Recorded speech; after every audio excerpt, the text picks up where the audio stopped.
ओम साई राम, मैं रुचि पांडे। मैं सबसे पहले अपने बाबा को बहुत सारा शुक्रियाना देना चाहती हूँ।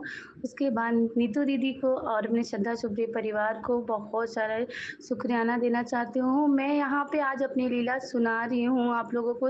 आप लोगों के साथ 2 लीला सुनाती हूँ। वैसे तो बहुत सारी लीला होती रहती है। हमारी ज़िंदगी इस टाइम पे लीला से ही चालू है। मैं इस टाइम पे जहाँ पे अपनी कदम रखी हूँ ना, सिर्फ़ बाबा की वजह से ही रखी हूँ। मैं इस टाइम पे जैसी हूँ ना, जो भी मेरी बातें सुनती हैं, सोचता है कि कैसे ये इस टाइम पे जी रही है, लेकिन मेरे चेहरे की मुस्कान कभी ख़त्म नहीं होती।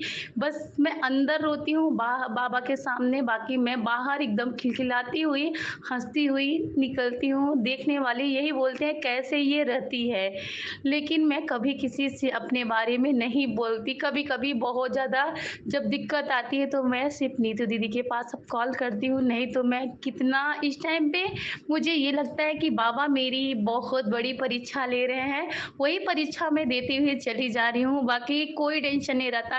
कितनी भी सामने मुसीबत आ जाए, मैं ये कहती हूँ कि बाबा है ना, कुछ भी हो बाबा है ना, चाहे जो भी प्रॉब्लम आए बस यही सोचते हुए मैं आगे बढ़ती हूँ कि बाबा है। मैं रहने वाली प्रयागराज की हूँ। इस टाइम पे मैं मुंबई में आई हूँ, मुझे 5, 6, 7 महीने हो गए मुंबई में आए हुए। मैं इस टाइम पे मुंबई में कैसे हूँ, मैं जानती हूँ और मेरे बाबा जानते हैं कि मैं कैसी हूँ, क्या खा रही हूँ, क्या नहीं खा रही हूँ, सिर्फ़ मेरे बाबा जानते हैं और मैं मुंबई आई हूँ, तो मुझे ये विश्वास है कि मेरे बाबा मुझे लेके आए हैं। मैं अपने पति के साथ में मेरा एक बच्चा है। पहला एक्सपीरियंस मैं आपको आज का शेयर करती हूँ। आज है 23 फरवरी और दिन रविवार। मैं आज का एक्सपीरियंस आप लोगों के साथ में शेयर करती हूँ। परसों शुक्रवार को 21 फरवरी को मेरे बेटे को बुखार हुआ था, तो अचानक वो ट्यूशन से आया, उसको अचानक बुखार हो गया तो वो चला गया। मैं उसको लेके गई डॉक्टर के पास। उस टाइम पे भी मेरे पास ज़्यादा पैसे नहीं थे।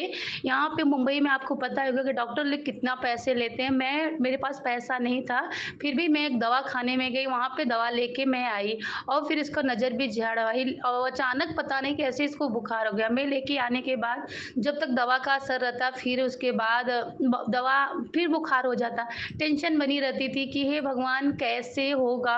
एक तो पैसा नहीं है, कैसे जब भी मतलब कि हम लोग आगे सोचते हैं, मेरा बच्चा बीमार हो जाता है, ये टेंशन बनी रहती थी। मेरे हस्बैंड शूटिंग का काम करते हैं, फ़िल्म शूटिंग में काम करते हैं। अभी उतने ज़्यादा सक्सेस नहीं हुए हैं क्योंकि उनको भी जॉब करते हुए अभी 1.5 साल ही हुआ है। तो फिर उसके बाद में हम लोग टेंशन में थे कि क्या होगा, कैसे होगा? फिर जब उसको दवा देते, फिर द बुखार उछड़ जाती, फिर रिटर्न हो जाता। कल रात को इसकी दवा खत्म हो गई। मैं बाबा से यही मनाती, बाबा ठीक कर दो।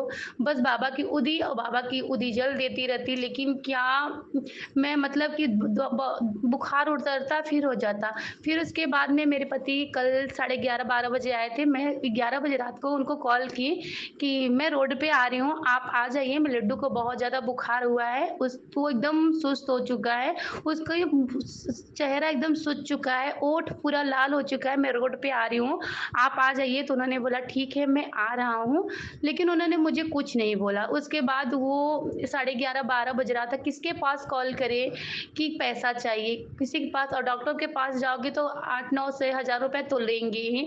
लेकिन फिर भी मैं बोली चलो, फिर वो रोड पे आके मुझे बोले कि रुचि मेरे पास पैसा नहीं है, 60 रुपया है। तो मैं बोली ठीक है, कुछ बात नहीं, कोई बात नहीं, तुम आ जाओ घर पे। फिर उसके बाद वो जस्ट जैसे ही घर पे आए, मेरे बेटे को पानी का पट्टी ले रख रहे थे और दोनों टेंशन में थे कि आज हमारे बच्चा सिर्फ पैसे की वजह से, मेरे बच्चा अभी 5 साल का है, दवा नहीं ले जा पाई दवा के लिए। रो रही हूँ, बाबा से कह रही हूँ, रो रही हूँ। तो मेरे पति बोले मैं खाना नहीं खाऊँगा। मैं बोली तुम नहीं खाओगे तो मेरा बच्चा भी भूखा है बैठा है।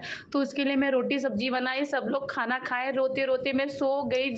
मेरे पति से मेरा झगड़ा भी हो गया कि आज पैसे की वजह से मेरा बच्चा बीमार है, मैं माँ होके मजबूर हूँ कि मैं उसको दवा नहीं दिला पा रही हूँ।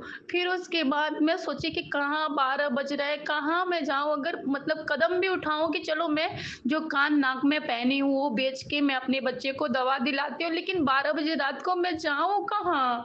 बस इसी टेंशन में, एक तो मैं इस टाइम पे ऐसी जगह हूँ, एक तरफ कुआँ, एक तरफ खाई, कोई मेरे लिए एक कदम उठा रहा है ना तो एहसान के तौर पे उठा रहा है कि मैं तुम्हारे ऊपर ऊपर ही एहसान कर दिया हूँ। ये इस टाइम पे मेरी ये हालत हो रही है, सबकी रवैया देखते हुए मैंने सबसे कहना बंद कर दिया कि मेरे लिए कुछ करो। बस मैं किसी से कहती हूँ तो बाबा से, बाबा है ना, बाबा जो करेंगे सो करेंगे। यही आस लेके मैं सुबह उठी, नहाई धोई, बाबा का पूजा की, फिर अपने मूड नहीं सही था, बच्चे को देखी तो उसको बुखार था, फिर भी बुखार उसकी पूरी रात ऐसे ही थी। तो मैं अभी रो आप लोगों के साथ में वीडियोस वॉइस अपनी शेयर कर दी, मुझे रोना आ रहा है। फिर मैं अपने पति मेरे पति जा रहे थे काम पे, मैं उनको खिचड़ी बना के दे दी, मैं बोली लेके जाओ यही तो। मैं बच्चे को लेके ऐसे ही बैठी थी, मेरा बच्चा एकदम मतलब बुखार से तप रहा था। मैं रोते चली जा रही थी, रो रही थी, रो रही थी, रोते-रोते मैं मेरा बच्चा एक बार बोला, "मम्मी रो क्यों रही हो? बाबा सब ठीक करेंगे ना?" अभी मेरा 5 साल का बच्चा मुझे ये बोला कि मम्मी बाबा ठीक करेंगे ना। मैं सिलाई करती हूँ, कुछ दिन टाइम पहले मेरा तबीयत खराब हो गया। मुंबई में आने के बाद मैं सिलाई और मेहंदी का काम चालू की हूँ। लेकिन जब बोलते हैं ना समय खराब रहता है तो कुछ भी नहीं रहता, मतलब जब परीक्षा की घड़ी आती है तो बाबा हर कुछ दिखाते हैं। मेरी ये परीक्षा की घड़ी ही चल रही है। सिलाई भी अच्छे से मतलब तबीयत खराब होने की वज़ह से बंद हो गया था। एक लोग के पास मेरा 300 रुपया था, वो ब्लाउज़ लेने आई, तो 300 रुपया मेरे हाथ में रख के गई। मैं बोली चलो चलती हूँ यही 300 रुपया लेके, जो होगा देखा जाएगा। जब फिर जो होगा आगे, मैं वही 300 रुपया लेके जल्दी-जल्दी अपने बच्चे को लेके 5-6 डॉक्टर के पास गई। कोई डॉक्टर, आज संडे है, कोई डॉक्टर नहीं थे। मैं इतना परेशान थी, बाप रे! मैं क्या करूँ, कहाँ जाऊँ? कहाँ जाऊँ? मैं इतना टेंशन में थी। फिर बोली चलो अच्छा, सब सब हर जगह पूछी कभी डॉक्टर आएँगे, सब बोले बोले आज संडे है, कोई फिक्स नहीं है कहाँ पे आएँगे। इतना पैसा भी नहीं है कि मैं दूर चली जाऊँ डॉक्टर के पास में, बड़े हॉस्पिटल में जाऊँ, दिखाऊँ। बच्चा मेरा बुखार से तप रहा है, रो रहा है, मम्मी मुझे चलने की हिम्मत नहीं है, मम्मी मुझे चलने की हिम्मत नहीं है। फिर मैं वहाँ से डायरेक्ट मैं अपने रूम पे नहीं आई, साईं मंदिर पे गई। बाबा के मंदिर पे मैं डेली नियम से दिया जलाने जाती हूँ, दिन में जाऊँ या ना जाऊँ, लेकिन रात को मैं शाम को दिया जलाने डेली जाती हूँ।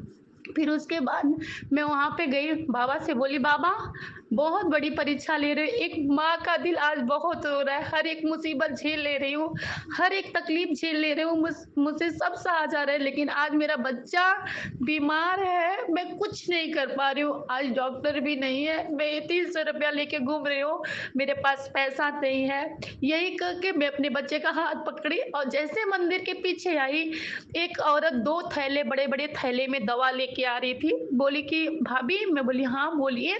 बोली कि बच्चों का दवा मिल रहा है। ऐसा बोली, मेरे मुझे ऐसा लगा ये कैसे हुआ? वो बोली कि भाभी आ जा, मैं आप लोगों से बोल रही हूँ मेरे आँसू बंद नहीं हो रहे हैं। वो बोली भाभी आ जाओ, बच्चों का दवा मिल रहा है, सर्दी खाँसी बुखार का दवा मिल रहा है, आप खाँसी का भी दवा ले लेना। मेरे बच्चे को खाँसी नहीं आ रही, लेकिन फिर भी वो बोल रही है आप खाँसी का भी दवा ले लेना। बोलना वहाँ पे 10 रुपए लगेगा भाभी। वो थैला लेके साईं बाबा के मंदिर पे, वहाँ पे डॉक्टर लोग पता नहीं, अचानक वहाँ पे डॉक्टर की भीड़ लग गई। मैं वहाँ पे गई, पहला नंबर मेरे बच्चे का लगा और मैं बाबा को बहुत शुक्रियाना करी, बहुत शुक्रियाना करी। धन्य है मेरे देवा, धन्य है देवा। एक्सपीरियंस है, लेकिन कोई-कोई एक्सपीरियंस ऐसी होती है ना कि दिल पे लगती है। इस टाइम पे मेरे लिए एक-एक रुपया 1-1 हज़ार रुपए के बराबर है। एक-एक रुपए, फिर भी मैं बाबा के भरोसे कैसे मुंबई में हूँ, कभी अपने जन्म देने वाले माँ-बाप को भी नहीं बताती कि मैं कैसे मैं झेल रही हूँ, क्या हूँ, क्या नहीं हूँ। मैं कोई भी चीज़ नहीं बताती। आज के टाइम पे मेरा सब लोग नाम रख दिए हैं कि कंजूस है। हाँ, मैं कंजूस बन गई हूँ। मैं कंजूस बन गई हूँ, मैं ये सोचती हूँ कंजूस बन गई मैं, लेकिन सबके सामने हँस के अपने बाबा के सामने रोती हूँ। एक दिन हमारे बगल में एक जन के घर पे शिव चर्चा था, उन्होंने मुझे शिव चर्चा में बुलाया, मैं वहाँ पे कैसे जाऊँ? मेरे पास 10 रुपए नहीं थे ले जाने के लिए, फिर भी मैं चल दी। गई शिव चर्चा में, मैं बोली कि मैं ले आना भूल गई। वहाँ पे देख रही थी इतनी पब्लिक जुटी थी, सब 1 दर्जन, 2 दर्जन, जिसके पास आधा दर्जन, 50 रुपए, 100 रुपए सब ऐसे चढ़ा रहे थे।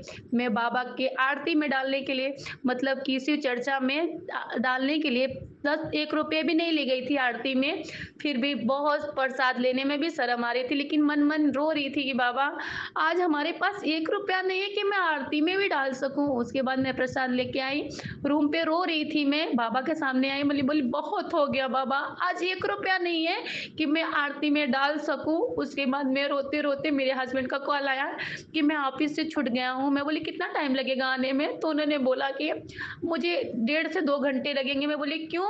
अब 15-20 मिनट में तो आ जाते हो। तो बोले कि मेरे पास आने के लिए रूम पे आने के लिए भाड़ा नहीं है, मैं पैदल आऊँगा।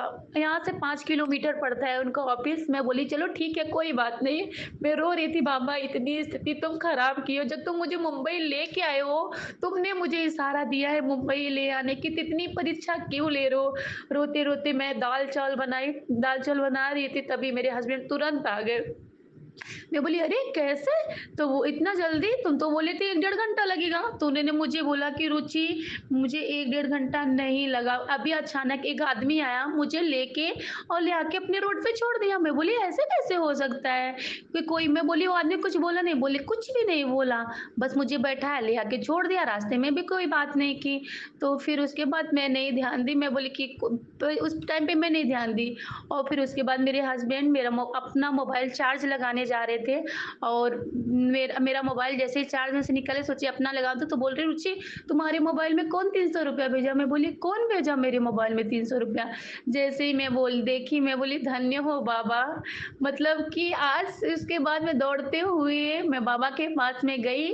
बाबा के पास में जाते ही मैं बोली धन्य हो बाबा, आज एक रुपए के लिए तरस रही थी, आप 300 रुपया पता नहीं कौन मेरे गूगल पे में डाल दिया। धन्य हो बाबा, दूसरे दिन की व्यवस्था बाबा ने कर दिया। शुक्राना मेरे साईं बाबा ही थे। मैंने अपने पति से बोला कि वो कोई नहीं थे आपको लेके आने वाले, वो मेरे बाबा थे, जो कि इतनी मुंबई इतनी बड़ी शहर में कौन होता है कि अचानक तुम्हारे पास आए, इतनी बड़ी रोड पे कौन तुम्हें अचानक अपने रोड पे गाड़ी पे बैठा के लेके आएगा और ले आके सीधा तुम्हारे रोड पे छोड़ेगा। बोले कि हाँ, सच में रुचि बाबा हैं। मेरे बाबा हर टाइम खड़े हैं। आज मैं जो भी हूँ अपने बाबा की वजह से हूँ। मेरे पति आज मेरे सामने हैं, मेरे बाबा की वजह से हैं। मेरे पति का भी एक्सीडेंट हुआ था, वो भी मैं बहुत 3-2 साल पहले एक्सपीरियंस आप लोगों के साथ में शेयर की थी। श्रद्धा सुब्री परिवार ने भी मेरे बाबा के लिए बहुत दुआ माँगी थी। मैं मतलब जो भी हूँ, आज मैं मुंबई में हूँ, कितनी सारी परीक्षाएँ दे रही हूँ, बस हँसते हुए दे रही हूँ, कभी तकलीफ़ नहीं होती, लेकिन कभी-कभी होता है ना कि अब टूट गई हूँ, अब हिम्मत नहीं, कभी-कभी ऐसा लगता है कि अब टूट गई हूँ, मेरे में हिम्मत नहीं है। लेकिन एक माँ और एक पत्नी का फ़र्ज़ निभाते हुए, हँसते हुए चली हूँ। देखती हूँ बाबा कितनी मेरी परीक्षा लेते हैं, लेकिन परीक्षा दूँगी और मैं बाबा से यही बोलती हूँ कि बाबा परीक्षा ले रहे हो ना, तो परीक्षा में पास भी करना। चलो मैं इसी के साथ में बहुत बड़ी वीडियो होती चली जाएगी और बाबा आप लोगों के साथ में अपनी अपनी कभी भी जब मैं पास हो जाऊँगी ना, मेरी परीक्षा जो चल रही है ना, मैं पास हो जाऊँगी ना, वो एक्सपीरियंस भी ज़रूर शेयर करूँगी। बस यही दुआ कीजिए कि मैं परीक्षा में पास हो जाऊँ। मैं मेरी इस टाइम में मेरी बहुत बड़ी परीक्षा चल रही है। आप लोग से बस यही हाथ जोड़ के मनाती हूँ कि आप लोग बाबा से बोलिए कि मैं परीक्षा में पास हो जाऊँ। तो चलिए आप ओम साई राम, जय साई राम, शुक्रियाना मेरे बाबा।